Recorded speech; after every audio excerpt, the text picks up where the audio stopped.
Hola mi amigo querido, qué alegría, estamos juntos nuevamente aquí para estudiar la palabra de Dios. Esta semana estudiaremos la lección número 3 para el 19 de abril del año 2025. El título de la lección es Imágenes tomadas del matrimonio.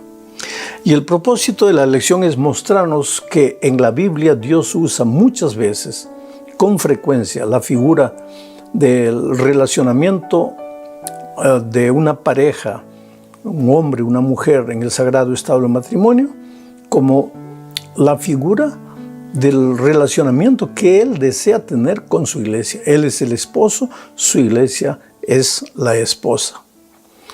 Ambos son una unidad indivisible. Entonces, con esto en mente, vamos a la primera parte del estudio, bajo el subtítulo de Una carne. Aquí veremos que Dios y su iglesia no pueden ser divididos. Digo esto porque muchas veces, y gente sincera, yo no creo que sea gente malintencionada, gente sincera dice así: yo amo a Jesús, yo ya le entregué mi vida a Jesús. Jesús es la cosa más linda que yo descubrí en mi vida. Él trajo paz a mi corazón, pero no quiero saber nada con la iglesia. La religión es asunto de hombres, iglesia es asunto de hombres. Jesús no tiene nada que ver con la iglesia. Querido, antes de pensar así, hay que reflexionar bastante.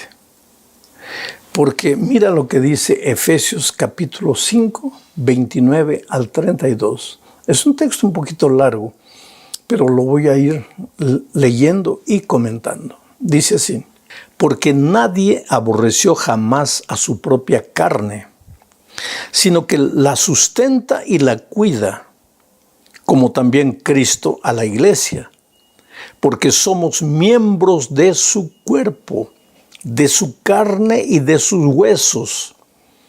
Por esto dejará el hombre a su padre y a su madre, y se unirá a su mujer, y los dos serán una sola carne. Grande es este misterio, mas yo digo esto respecto de Cristo y de la iglesia. Interesante. ¿Cómo te sentirías tú si yo te invito a mi casa y te digo así: ven, te invito a cenar, pero no me traigas a la hipócrita, miserable de tu esposa? ¿Tú vendrías a mi casa? Claro que no. ¿Qué hombre que se precie de hombre va a permitir que alguien hable mal de su esposa? Ahora, ¿cómo tú crees que Jesús se siente cuando tú le dices: Señor, ven a mi casa, yo te entrego mi corazón, tú eres el amor de mi vida, pero no me traigas a la miserable hipócrita de tu iglesia? Eso no es posible, porque Pablo, en este texto que acabo de leer, dice que el esposo y la esposa son una sola carne, no se pueden dividir. Eso es físicamente, emocionalmente, espiritualmente, una sola carne. Así también, Cristo y su iglesia son una cosa indivisible. Cristo es la cabeza, su esposa es el cuerpo. Cristo es el esposo, la iglesia es su esposa. No se pueden dividir. Por lo tanto, decir yo amo a Jesús pero no amo a la iglesia es incoherente. Pero es que la iglesia está llena de gente hipócrita. Yo no discuto eso. Porque los seres humanos que formamos parte de su iglesia, escuche que estoy diciendo que formamos, yo también soy parte de la iglesia. Los seres humanos que formamos parte de la iglesia no somos perfectos. Somos cristianos en el camino de la perfección, hacia la perfección, que no la hemos alcanzado en esta tierra. Por eso Pablo dice, hablando de la perfección: yo todavía no he alcanzado. Pero una cosa hago, me olvido de lo que queda atrás y me proyecto hacia adelante para ver si un día llego. Pablo era un cristiano en progreso espiritual. Tú lo eres, yo lo soy. Entonces, como todavía tenemos defectos en nuestro carácter, muchas veces Gente sincera viene a la iglesia y ve esos defectos. Pero no porque tenemos defectos en el carácter y en la vida como seres humanos y como iglesia, dejamos de ser el cuerpo de Cristo. Dejamos de ser la esposa de Cristo. Entonces, no se puede separar a Cristo de su iglesia. Vamos a la segunda figura que la Biblia usa para referirse a la iglesia. La novia hermosa. Aquí vamos a leer primero el texto bíblico, después explico la historia completa. Ezequiel capítulo 16, versículo 9 al 11.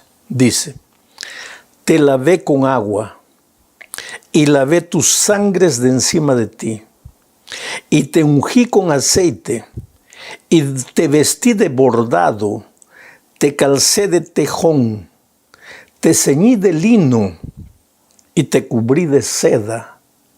Te atavié con adornos y puse braceletes en tus brazos y collar en tu cuello. Bueno, para entender este texto hay que entender el contexto, porque ya te dije, la Biblia tiene que ser entendida como un todo, no como una parte. ¿Y qué dice el contexto? Tienes que leer todo el capítulo. En ese capítulo verás que hay un hombre que encuentra en la calle, en el camino, a la intemperie, una niña recién nacida, todavía bañada de sangre, desnutrida, ya condenada a muerte. Pero la recoge con amor, la lleva a la casa, la baña, la viste, la alimenta, la cuida, la protege, la defiende, y la niña crece y se vuelve una mujer adulta, bella, hermosa, y el hombre se casa con ella y le da su nombre y la expone delante de todo el mundo como su esposa. Pero ¿cómo la encontró? La encontró pues en la calle, abandonada, triste. Ahora, en esta ilustración, el Señor quiere enseñarnos que nosotros, tú y yo, su iglesia, su pueblo, éramos esta niña abandonada, perdida, carente, desnuda, bañada en sangre. Pero el Señor Jesucristo nos encontró y nos llevó, nos lavó, nos dio su vestidura blanca de justicia divina, nos perdonó, nos dio su gracia perdonadora y transformadora. Y ahora nos declara públicamente delante del mundo que somos su esposa fiel y leal. Pero aquí está su esposa fiel y leal. Esta es otra de las figuras lindas que encontramos en la Biblia para ilustrar el tipo de relacionamiento que Dios desea tener con su pueblo, contigo, conmigo. Oh, querido, si cada uno de nosotros pudiera contar la historia de su conversión, ¿quién eras tú cuando no conocías a Jesús? ¿Cómo vivías? Hay gente que me dice: pastor, yo tengo vergüenza de recordar mi pasado. Y está bien, no necesitas recordarlo. Pablo dice: olvidándome de lo que queda atrás y mirando hacia adelante. A veces no vale la pena mirar atrás. ¿Para qué? Ya pasó. Pero ¿quién éramos nosotros? Nada, perdidos, vagando en el mundo sin rumbo, sin luz, cometiendo errores.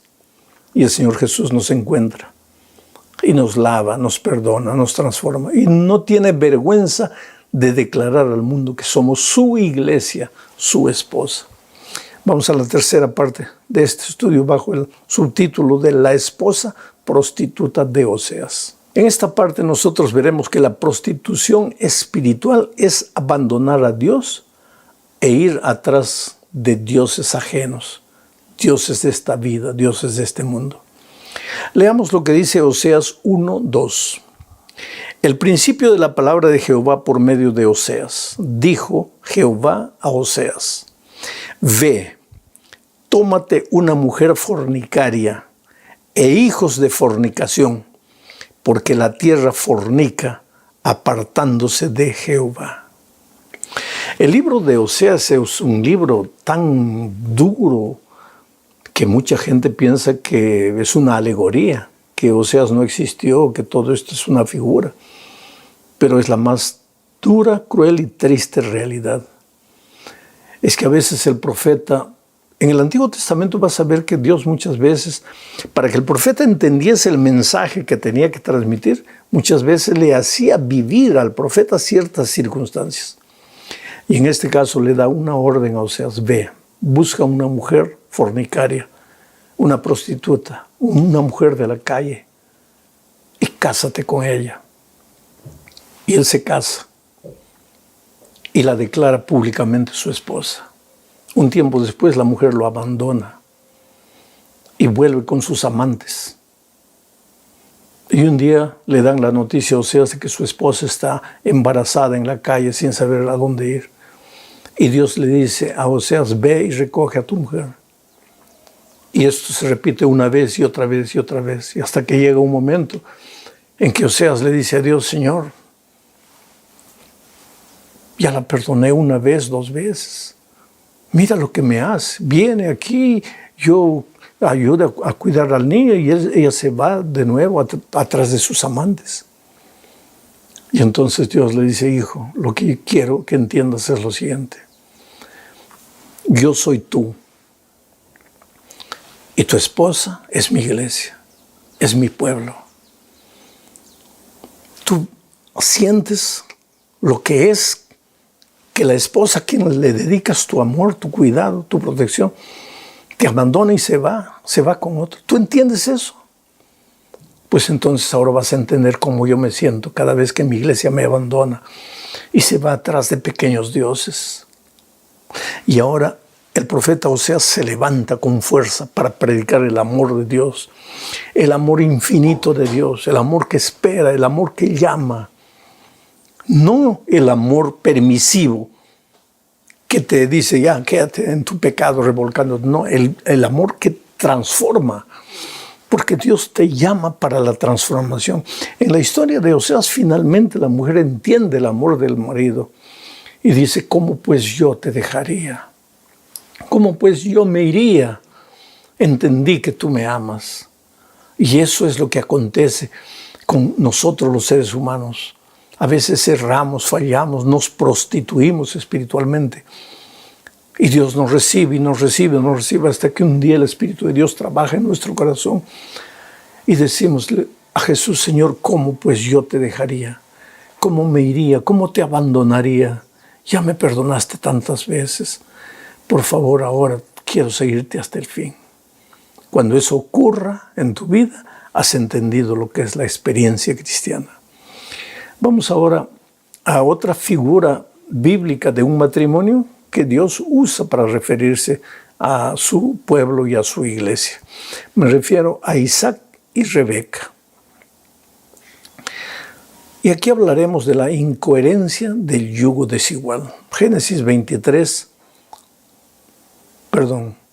24, versículos 3 y 4, dicen lo siguiente: y te juramentaré por Jehová, Dios de los cielos y Dios de la tierra, que no tomarás para mi hijo mujer de las hijas de los cananeos, entre los cuales yo habito, sino que irás a mi tierra y a mi parentela y tomarás mujer para mi hijo Isaac. ¿De qué está hablando aquí? Nuevamente el texto se entiende en el contexto. Lee todo el capítulo. Es una historia fascinante. Abraham vivía en la tierra de los cananeos, que servían a dioses extraños. Y aunque él predicaba el testimonio y mucha gente que trabajaba con él seguía al Dios verdadero, pues el ambiente era un ambiente de pecado, de idolatría, del placer de este mundo que consume a la humanidad. Y Dios le dio una orden a Abraham, y Abraham transmitió esa orden para su siervo. Le dijo: por favor, ve a mi tierra, a mi parentela, y busca ahí una esposa para mi hijo. Dios está hablando aquí del yugo desigual. No es bueno que los hijos de Dios se casen con personas que no temen a Dios, que no creen en Dios. Porque, ¿cómo va a ser el matrimonio? Cuando tú creas una cosa y la esposa cree otra. O cuando tú creas una cosa y el esposo cree otra. Y cuando los hijos nazcan, ¿Quién los va a educar? ¿En qué camino lo van a educar? ¿Cómo lo van a guiar? ¿O van a crear una confusión en la cabeza del niño? Entonces el plan divino, porque alguien un día me dijo, no, que Dios es racista, Dios es exclusivista. No, querido, no se trata de exclusivismo, se trata de que no quieres ser feliz en la vida. No lloras para ser feliz. No has fracasado muchas veces por hacer lo que tú quieres y no lo que Dios te aconseja. Entonces, Dios quiere que seas feliz, pero para que seas feliz tienes que seguir sus consejos. Si dos personas que son de culturas diferentes, aunque se amen mucho, tienen dificultad para convivir, imagina dos personas de fe diferente. Lógicamente que la convivencia va a ser mucho más difícil. Entonces Dios quiere que sus hijos formen un hogar con hijos temerosos de Dios, con hijas temerosas de Dios. Que sea un pueblo que sirva a Dios y que siga sus consejos. Vamos a la parte final de este estudio, hablando de la prostituta que será finalmente juzgada. Ya dije, en la Biblia se usa muchas veces la figura del esposo y la esposa como un símbolo de Dios y su iglesia. Así como Dios ama a su iglesia, así como el esposo ama a su esposa, Dios ama a su iglesia. Y en el caso de Oseas, así como el esposo perdonó a la esposa, en nuestro caso, Dios perdona a sus hijos, perdona a su pueblo. Siempre está deseoso de presentarnos delante del mundo como su esposa vestida del blanco manto de la justicia de Cristo. Sin embargo, en la Biblia también la mujer es simbolizada, la mujer pagana, la mujer adúltera, la mujer terca que constantemente abandona al esposo y se va con amantes. Simboliza, es usada como un símbolo del pueblo de Dios que, conociendo a Dios, se va de Dios y sirve a dioses ajenos. Puede hasta decir que sirve a Dios, pero en la realidad no sirve a Dios, sino a dioses ajenos. Vive en la iglesia, pero está más ligada con el mundo de esta tierra, con la cultura de este mundo. Su cultura no es una cultura bíblica espiritual, su cultura es una cultura pagana, mundana. Y casi que inconscientemente o por costumbre o para calmar la conciencia va el sábado a la iglesia. Pero en realidad su cultura es mundana. Ahora, esto no va a quedar eternamente y esta es la parte que vamos a estudiar ahora. Mira, voy a leer Apocalipsis 19, versículos 1, 2, 6 al 8 y voy a ir explicando. Dice así: Después de esto oí una gran voz de gran multitud en el cielo que decía, esta es una escena celestial ya, que decía, aleluya, salvación y honra y gloria y poder son del Señor Dios Todopoderoso, porque sus juicios son verdaderos y justos, pues ha juzgado a la gran ramera que ha corrompido la tierra con su fornicación. Hoy día los seres humanos, simbolizados por la gran ramera, pueden vivir como quieran, dejar la Biblia de lado, seguir enseñanzas de hombres, mentir, engañar, astutamente. Hoy pueden hacerlo, pero la ramera será juzgada. Y todas las personas que han seguido a la ramera, o todas las personas que han seguido sus propios caminos, que han seguido su propia manera de ser, de ver las cosas, que a mí no me importa lo que la Biblia diga, lo que Dios diga, a mí me importa lo que yo siento, lo que me hace bien. Todas esas personas aquí, de acuerdo a la palabra de Dios, serán juzgadas un día. Hoy podemos hacer lo que querramos, podemos vivir como querramos hoy, porque tenemos libertad. Mas un día tendremos que dar cuenta de la libertad. De eso está hablando este texto. Y entonces dice, ha vengado la sangre de sus siervos de la mano de ella. Y oí como la voz de una gran multitud, como el estruendo de muchas aguas y como la voz de grandes truenos que decía, aleluya, porque el Señor nuestro Dios Todopoderoso reina. Pues en este mundo tú puedes querer quitar a Dios del reino, del trono, pero Él sigue reinando en este mundo y en el universo. Tú puedes hacer lo que quieras, pero no por eso Tú puedes inclusive sacar a Jesús del trono de tu corazón, pero no del trono del universo. Y en el cielo todos los redimidos reconocerán. Aleluya, porque el Señor nuestro Dios Todopoderoso reina. Gocémonos y alegrémonos y démosle gloria, porque ha llegado las bodas del Cordero, y su esposa se ha preparado, y a ella se le ha concedido que se vista de lino fino, limpio y resplandeciente, porque el lino fino es las acciones justas de los santos. Mira, en resumen, el fin se acerca. Todos aquellos que pertenecieron al grupo de los desleales espiritualmente, de los promiscuos espiritualmente, de los que se fueron atrás de dioses pequeños intentando sacar a Jesús del trono, serán juzgados y serán condenados. Pero al mismo tiempo, todos aquellos que siguieron al Maestro, siguieron al Esposo, fueron esposas leales, entonces esos serán los redimidos. Llegó el momento de las bodas del Cordero con su iglesia. Cristo viene finalmente a llevar su iglesia y la hora del juicio llega para los que no han querido aceptar el amor de Dios. Mi pregunta para ti en este momento es, ¿qué estás haciendo con la libertad que Dios te dio? ¿Estás siguiendo al Señor Jesús de todo tu corazón? ¿Estás aceptando sus consejos, sus instrucciones? ¿Estás caminando en sus caminos? O aunque estés en la iglesia, estás haciendo lo que tú crees, lo que tú piensas, sin importarte mucho lo que la Biblia dice. Estamos en los tiempos finales de la historia. Cuando Cristo venga, solo habrá dos grupos: los que serán destruidos y los que serán salvos. Dios te ama, Dios quiere salvarte. Tú eres precioso para Él. Aunque en este momento estés viviendo completamente lejos de Dios, sigue siendo precioso para Dios.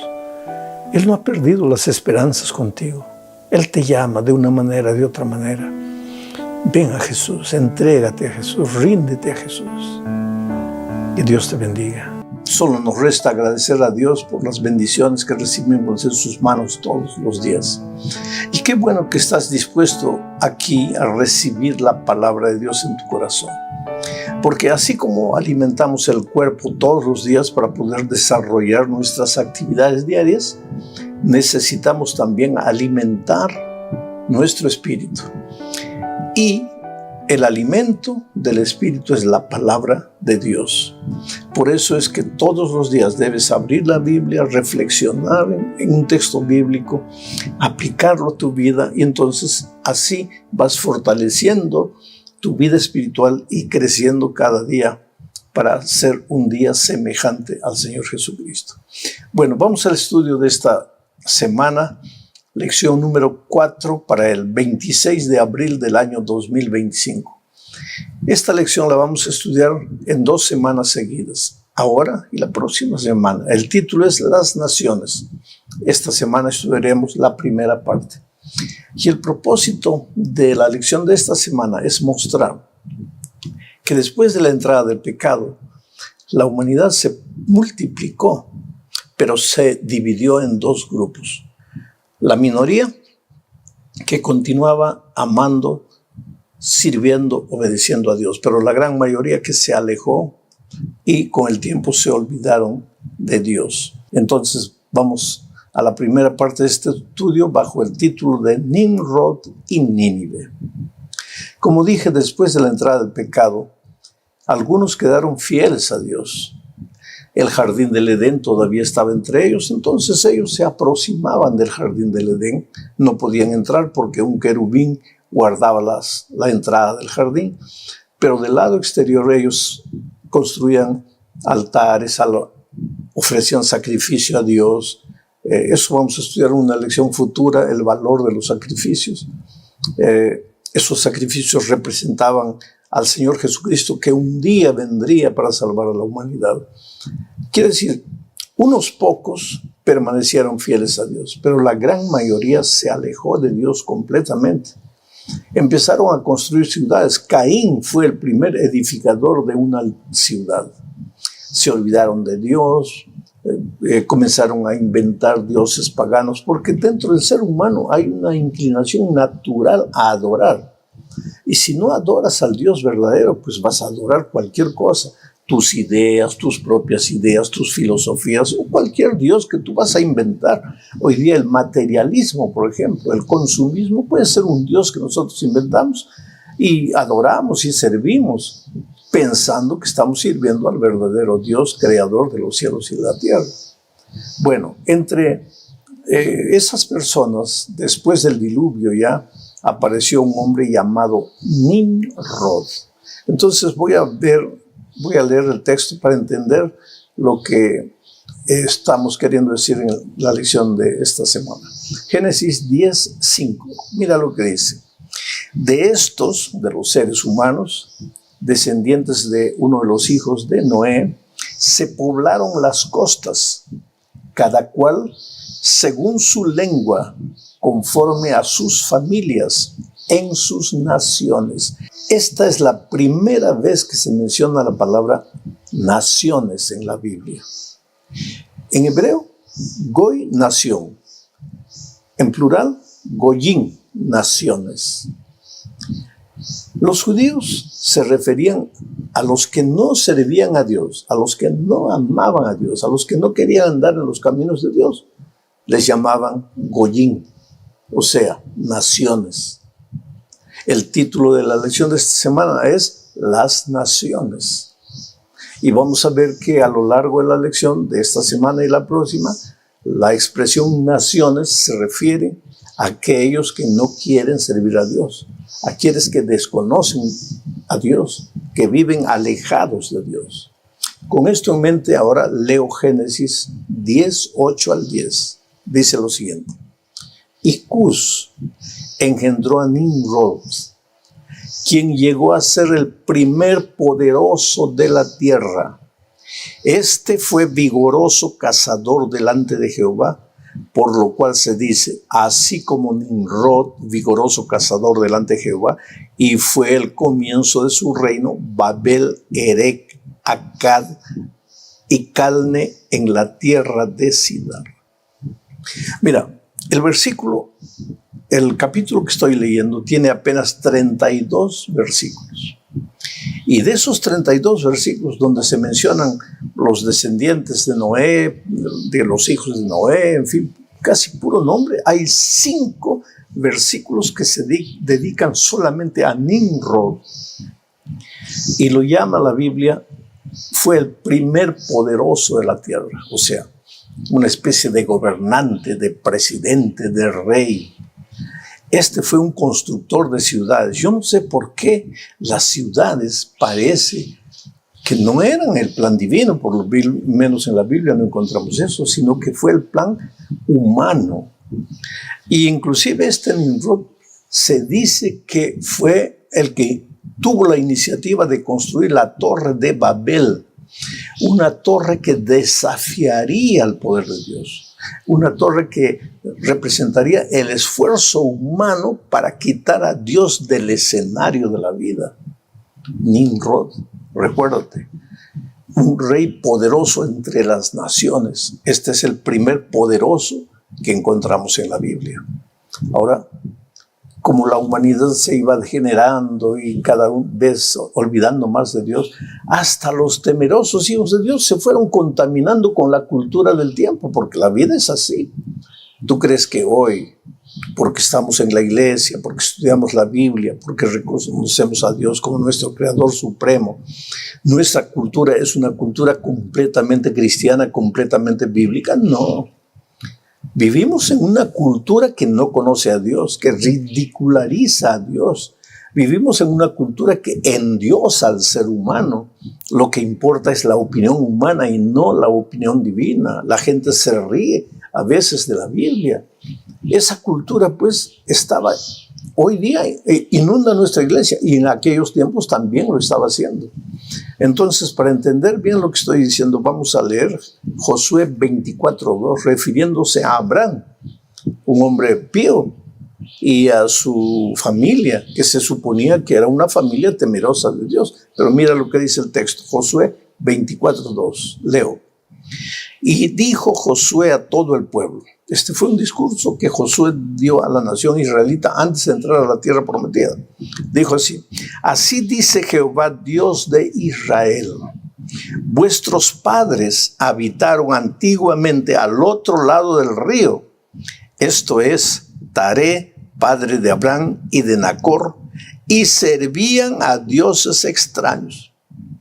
¿Te das cuenta cómo la cultura del mundo, la cultura de paganismo, donde cada uno inventaba su propio Dios, adoraba a su propio Dios, estaba contaminando inclusive a los hijos de Dios? Tanto así que Taré, el padre de Abraham, Nacor, su hermano, el propio Abraham, estaban contaminados. Entonces, ¿qué es lo que hizo Dios en esas circunstancias? Porque Dios tenía que preservar los principios que ennoblecen al hombre, que hacen crecer al hombre, que promueven la felicidad del ser humano y no la destrucción de la humanidad. ¿Qué hizo Dios entonces? Llamó a Abraham. En Génesis 12, 1 al 3, encontramos lo siguiente. Pero Jehová había dicho a Abraham: vete de tu tierra y de tu parentela y de la casa de tu padre a la tierra que te mostraré. Y haré de ti una nación grande y te bendeciré. Y engrandeceré tu nombre y serás bendición. Bendeciré a los que te bendijeren y a los que te maldijeren maldeciré. Y serán benditas en ti todas las naciones de la tierra. ¿Te das cuenta? El paganismo comenzó a contaminar a la familia de Dios, así como hoy la cultura pagana puede contaminar a la iglesia de Dios. Entonces, a Abraham, Dios se le presentó un día y le dijo: mira, sal de aquí, vas a ir a una tierra distante donde no haya paganismo. Y tú vas a hacer una bendición por donde vayas. Yo te voy a bendecir, yo te voy a acompañar. Y en ti serán benditas todas las naciones. ¿A qué se refería? De la descendencia de Abraham vendría Cristo. Y a través de Cristo la humanidad sería bendecida. O sea, esta es una profecía que apunta a Cristo hacia años adelante. Vamos a la tercera parte de este estudio bajo el subtítulo: recibió lo que pidió. El tiempo fue pasando. El pueblo de Dios, que fueron descendientes de Abraham, se fue multiplicando. Pero el pueblo de Dios, yo no sé por qué motivo, el pueblo de Dios, en lugar de estar en el arrayal divino y alimentarse la palabra de Dios y seguir los principios, obedecer los consejos divinos, siempre está mirando para afuera, siempre está mirando para afuera. ¿Quién era el gobernante de Israel? Dios. El gobierno de Israel era un gobierno teocrático, no era democrático, era teocrático. No se hacía lo que la mayoría decía, se hacía lo que Dios decía. Pero los israelitas un día decidieron tener un rey propio, porque miraron a las naciones y dijeron: pues todos tienen sus gobernantes, todos tienen sus reyes, nosotros ¿por qué no? Entonces, con esto en mente, leo ahora el texto primero de Samuel, primer libro de Samuel, capítulo 8, versículos 4 y 5. Dice así: entonces todos los ancianos de Israel se juntaron y vinieron a Ramá para ver a Samuel y le dijeron: he aquí, tú has envejecido y tus hijos no andan en tus caminos. Por tanto, constitúyenos ahora un rey que nos juzgue como tienen todas las naciones. Y tú sabes que Samuel, por orden divina, porque Dios dijo: bueno, ¿quieren un rey? Pues dales un rey. Pero antes Samuel les advirtió y les dijo: ustedes quieren un rey como tienen las otras naciones, pero miren, los reyes son injustos, los reyes son abusivos, los reyes usan mal el poder. Y un día los reyes que ahora ustedes están pidiendo también los van a maltratar.